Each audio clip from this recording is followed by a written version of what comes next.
Good afternoon from Europe, from France. Coronavirus everywhere, total lockdown, disaster, boredom sets in, so I thought I'd do a little video. Now, on the right you'll see my Rolex Explorer, and on the left what looks like a Rolex GMT, but in fact it's a new Parnis, which I bought a week or so ago. Yeah, a week ago. And if I tell you that I paid just £39, so that's about $50,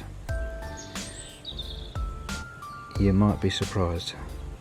And if I tell you that it's absolutely amazing, you might be even more surprised. So let me just show you this first of all, and I'll tell you a few bits about it. I'm also going to give you a little update on that baby at the background, in the background. But just have a look at this.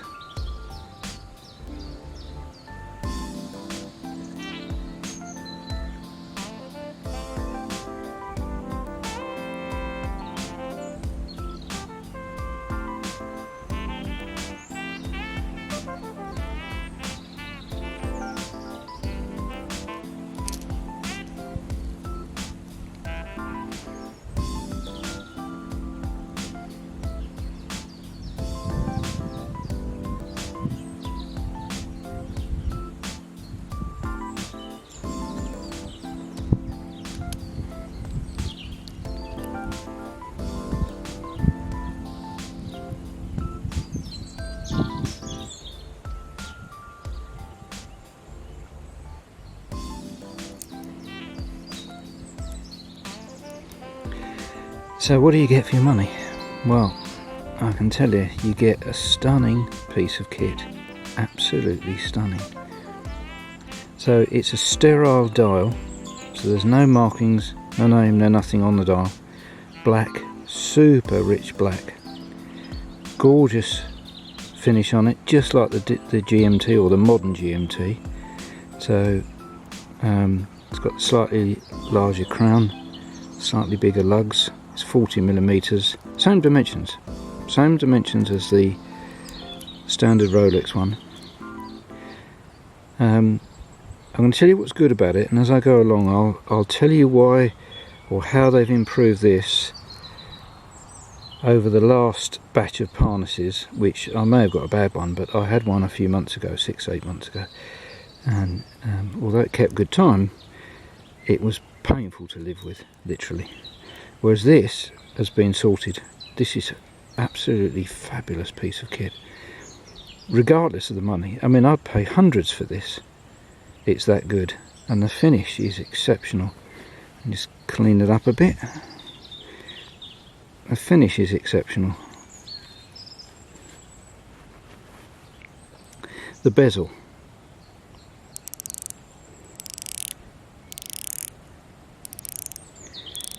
It's precise, it clicks in, it doesn't rock, it lines up perfectly with the 12 and the 6. The date function, the mineral glass, the bezel itself, the red section at the bottom here is slightly brushed finish to it, whereas the top section in black is a thick, lustrous, gorgeous black. It keeps perfect time. The GMT function works as it should do. It's very crisp to manoeuvre or to change. It goes exactly as you'd expect it to do.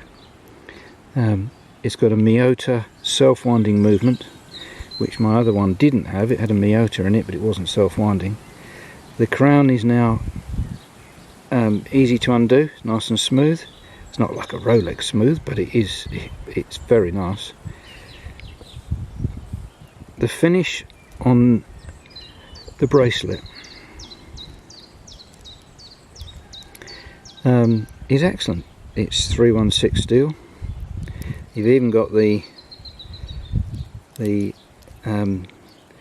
glide lock copy there. It's not quite as crisp or as smooth, but it works. It works perfectly well. It's about the same weight as I've got it set up there. It is 139 grams. It is spot on time. I mean, you look at the Rolex there, that's correct, and that's the same. It's super comfortable. Let me put this on. You can adjust it finally, so it sits lovely on the wrist, and it's very comfortable all day long. Now let me tell you about a few things that are not as good as a Rolex, but then realistically, would they be as good? Well, no, they wouldn't be. The finishing on the edges on the bracelet and on the ends here, both ends here, they're sharp. They're not going to cut you or anything, but you can feel them.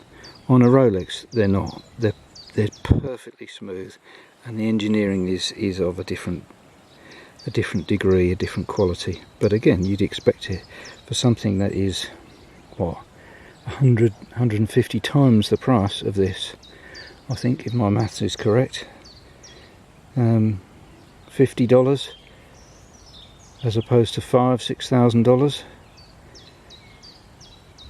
But look at the colours on that. It is gorgeous. I love it to bits. I can't take this off at the moment. You get a bit of lume. The lume isn't brilliant, but the lume works. It's certainly there at night. It works well.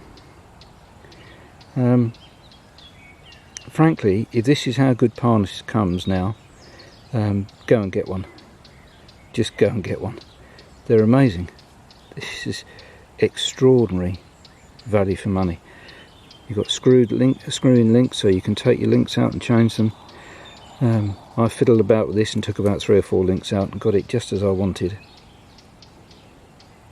And I love it. Highly recommended. Now, let's have a look here at my Rolex Explorer, which I jiggle with the two during the course of the day. I've had this 6 months or so. Love it to bits. Can't fault it. Simply cannot fault it. It's understated, sits well, super comfortable. Obviously, it's a good timepiece, so you'd expect that. The quality of finish on a Rolex is amazing, and yeah, you pay, but I would guess this is worth pretty much what I paid for it. Maybe a bit more, I don't know. I'm not selling it, but it's lovely. Whereas of course this thing, I only paid $50 for it or so, and it's probably worth nothing now. But it's worth a lot to me because it is so well made. There isn't that much of a go. I mean, the Rolex is not 100 times better. It's 100 times the cost, but it's definitely not 100 times better. So, should you buy a Parnis? Yeah, absolutely you should. Look at the finish on this. Look at the dimensions, the feel, the weight. It's almost identical. And yeah, the end quality, the tiny little bits and pieces that you would look at and notice from that one to this one, yeah, you can tell a difference. Well, wow, I love it.